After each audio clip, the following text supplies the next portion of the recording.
کے معاملات کو سمیٹ لو. ہم نے کیا اپنی زندگی کی فیوچر پلاننگ کے اندر اپنی قبر کو رکھا ہے کہ کبھی آنکھیں بند کر کے سوچیے گا ضرور کہ میں اس کالی کوٹری کے لیے, اس قبر کی رات کے لیے میں نے کیا کیا. اپنی اولاد, ساری زندگی اولاد کے لیے پیسہ کمایا بنایا, کیا وہ دین دیا کہ نہیں دیا.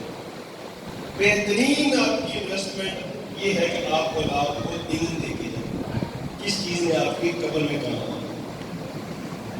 کوئی ڈاکٹر ہوگا, انجینئر ہوگا, پائلٹ ہوگا, بڑا سا بڑا بیوروکریسی کا آفیسر بن جائے گا, قبر میں اپنی ڈگری اپنا عہدہ لے کے جائے گا تو آپ کو فائدہ نہیں. ماڑے سے ماڑا, چھوٹے سے چھوٹا کوئی دین والا ہوگا, کوئی مولوی ہوگا, کوئی درویش ہوگا, کوئی قرآن پڑھنے والا ہوگا, جب تک وہ دین کے ساتھ اس کا رشتہ وابستہ رہے گا آپ کی قبر میں آپ کو ٹھنڈ پہنچتی رہے گی.